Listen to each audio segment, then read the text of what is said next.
Et bonjour à tous, j'espère que vous allez bien. Pour ma part, ça va à peu près.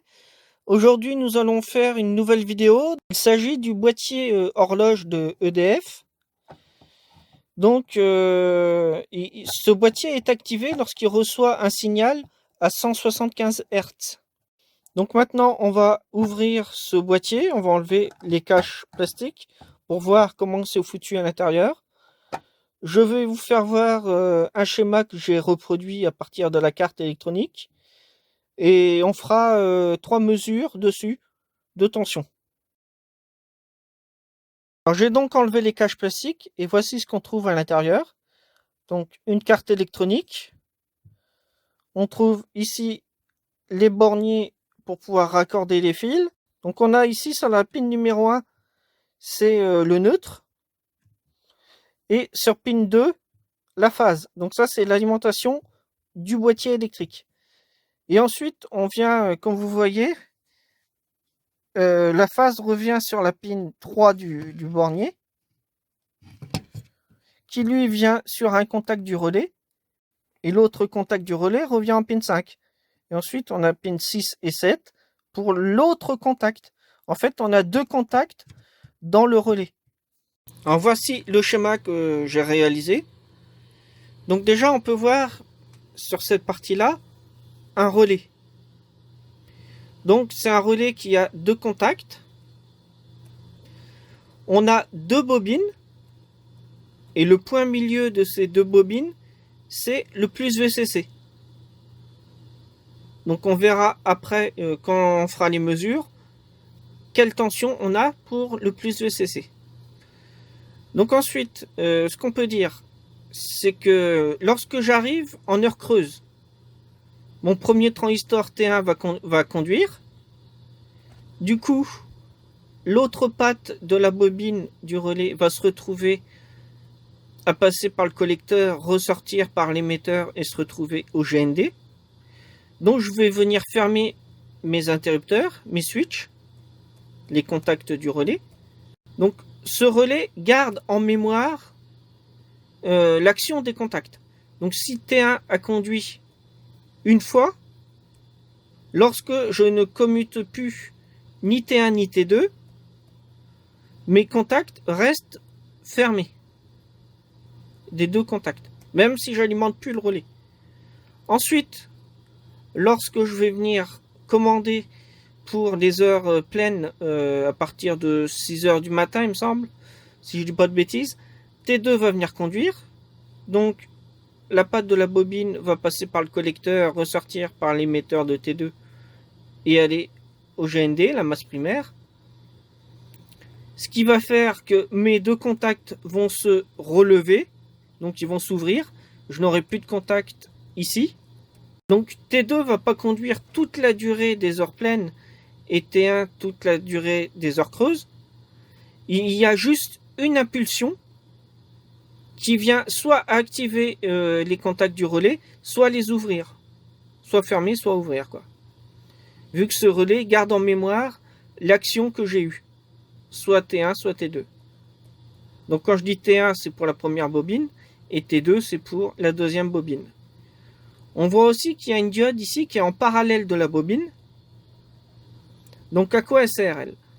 En fait, il faut savoir qu'une bobine va stocker une petite quantité d'énergie. Et lorsque mon transistor va plus être actionné, cette énergie va rester ici dans la bobine. Pour ne pas abîmer mon transistor, mon courant va passer par l'anode, ressortir par la cathode du plus VCC, et ainsi de suite, jusqu'à ce que ma bobine soit complètement déchargée, en fait. Qu'il n'y ait plus rien dedans, plus d'énergie. J'ai dessoudé le relais. Alors, lorsque les contacts ici doivent se faire, je dois entendre ça. Donc ce contact là, il est fait. Et là, il est fait. Alors que c'est pas sous tension.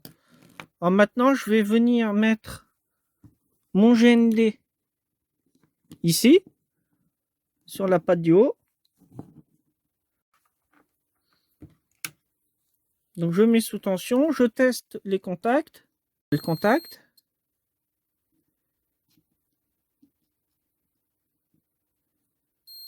Là, il y a contact. Bon.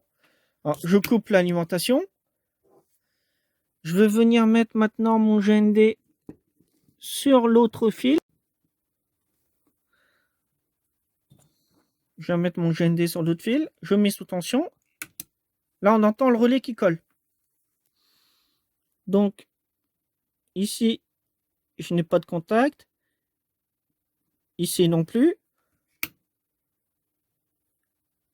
J'ai coupé l'alimentation électrique et vous voyez, on n'entend pas le relais se redéclencher. Il reste en permanence ouvert.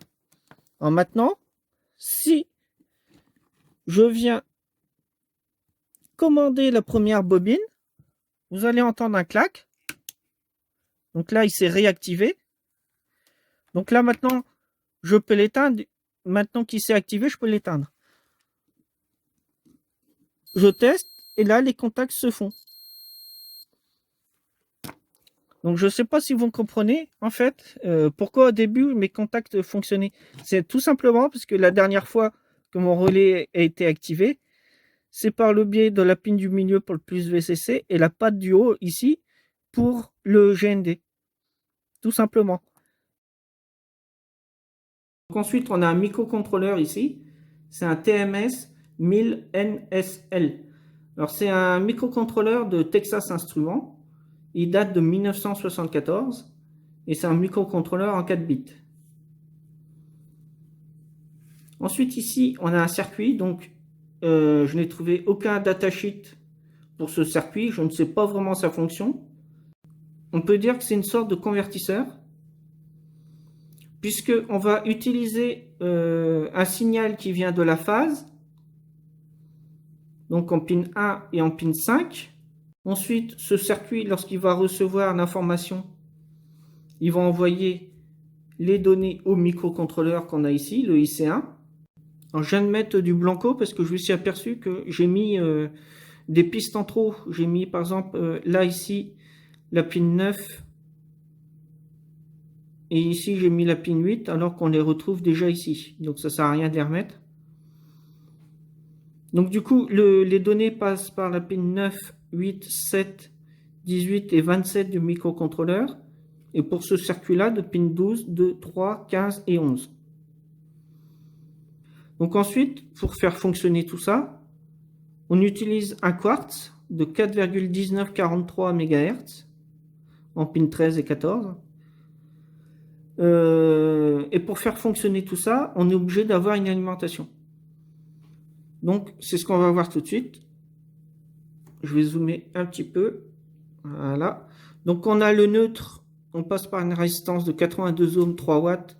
Et on a le GND primaire qu'on retrouve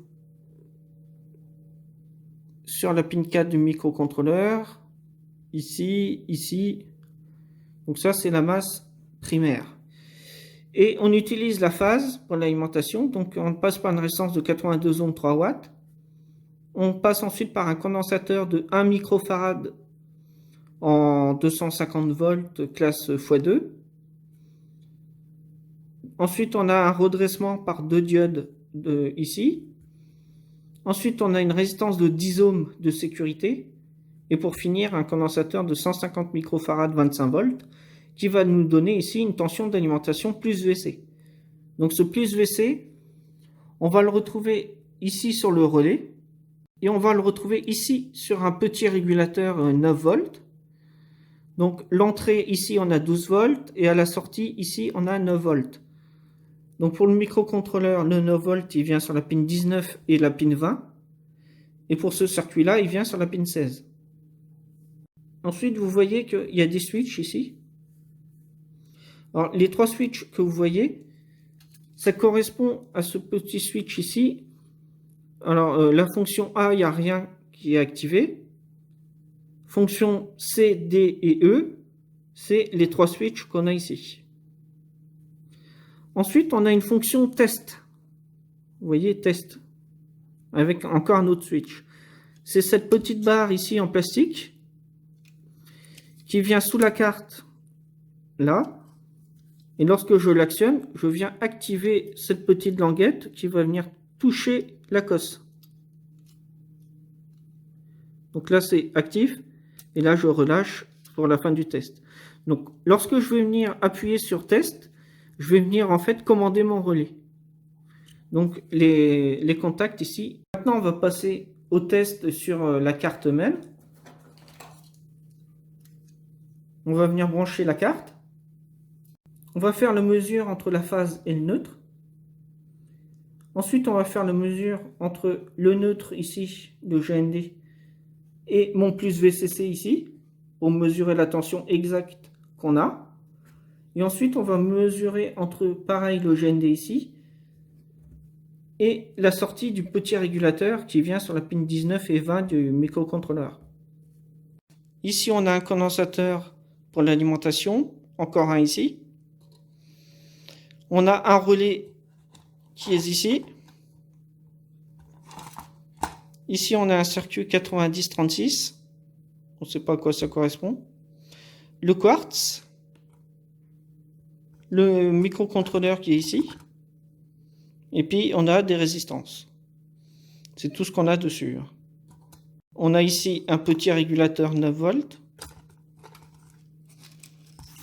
Et voici le dessous. Donc, le dessous, il n'y a vraiment rien. C'est que des soudures. Il n'y a aucun composant. Donc, on a le neutre ici. Et on a la phase ici. Donc, vous voyez, la phase revient sur le commutateur du relais. Donc, ici, on avait un fil qui repartait pour actionner la commande du chauffe-eau, par exemple, ou du chauffage, ou ce qu'on veut. Pour la première mesure, je vais mesurer le 220 qui arrive sur ma carte électronique. Donc, j'ai mis mon multimètre sur le mode le plus grand, en tension alternative avec une petite vague. Donc, je mets sous tension. J'ai 232 volts alternatifs en AC. Ensuite, maintenant, on va venir mesurer la tension qu'on a aux bornes de ce condensateur-là. Donc, avant toute manipulation, faites très attention. Il faut que tout soit isolé, que rien ne vienne toucher sous la carte. Donc, sur ma planche, il faut que tout soit bien nettoyé. J'ai soudé un fil sur après la résistance de 82 ohms, donc du neutre. Donc ça va être mon GND. Je vais le relier à ma pointe de touche noire. Donc ça va pas bouger. Et par contre, il faudra qu'on bouge, nous, cette pointe de touche là, la rouge. Si vous êtes amené à travailler sur un appareil comme celui-ci, qui est relié directement au 220, vous pouvez, si vous n'êtes pas sûr de vous, utiliser des gants qui sont protégés électriquement. Donc ça se vend dans certains commerces. Et ça peut permettre de sauver une vie et en ne touchant pas une des bornes du 220, quoi. Parce que là, il n'y a aucune protection, il n'y a pas de fusible, c'est directement phase et neutre. Maintenant, pour faire les deux autres tensions qu'on va faire, il faut qu'on se mette en mode tension continue. Donc on tourne le calibre. Et je vais venir, pour l'instant, je ne connais pas la tension que j'ai aux bornes du condensateur. C'est un 25 volts et mon calibre, là, c'est un 20 volts. Donc il faut que je me mette au-dessus. Ensuite, on pourra réduire si la tension est plus basse, pour avoir une tension vraiment précise. Donc pour l'instant, on choisit le calibre 200 volts en tension continue, étant donné qu'on ne connaît pas la tension exacte dessus. Donc là, j'ai changé mes pointes de touche, j'ai mis des grip fils. Donc le noir est raccordé ici. Donc je me suis mis en calibre de 200 volts, je mets sous tension et j'ai 20,4 volts en tension continue. Donc bien sûr, je n'ai pas précisé, mais j'ai rebranché comme c'était branché à l'identique. J'ai mis mon neutre sur la première borne et ma phase sur la deuxième borne. Ensuite, on va faire une troisième mesure. Donc là, c'est pour avoir mon 9 volts qui sort du régulateur. Donc je suis mis sur la première patte, c'est la sortie. Donc je mets mon multimètre là cette fois-ci sur le calibre 20 volts continu. Je mets sous tension maintenant. Je me suis assuré que rien ne touchait nulle part. Je mets tout sous tension et j'ai 9 volts. 8,99. Donc j'ai 9 volts. Hors caméra, j'ai fait l'essai avec le bouton test pour que mes deux contacts soient fermés. Rien ne se passe. Alors, comme dans beaucoup d'appareils, on utilise un condensateur ici. Alors là, c'est du 1 microfarad, mais on peut avoir du 680 nano ou du 470 nano ou 2,2 microfarad. C'est pareil. Enfin, c'est pareil. Non, ça change au niveau de ce qu'on veut en sortie et au niveau du courant. Mais on utilise ce genre de condensateur suivi de diodes de redressement et c'est relié directement au 220. Donc il arrive parfois que les appareils ne fonctionnent pas. C'est pour ça que je vous ai fait la mesure sur le condensateur pour bien voir que nous, dans notre cas, ça fonctionne. Et lorsque ça fonctionne pas, c'est tout simplement ce condensateur qui est coupé. Donc il suffit de le changer et l'appareil repart. On est maintenant à la fin de la vidéo. Donc j'espère qu'elle vous a plu. Si vous avez aimé la vidéo, n'hésitez pas à mettre un beau petit pouce vers le haut, un beau petit pouce bleu. Des petits commentaires, ça fait toujours plaisir également. Voilà. Si vous avez des informations particulières que je n'ai pas mis dans cette vidéo, surtout n'hésitez pas à les ajouter dans les commentaires. Ça peut servir pour les personnes qui regarderont cette vidéo. Je vous dis maintenant à la prochaine pour une future vidéo. Soyez sages. Allez, salut, salut, bye bye.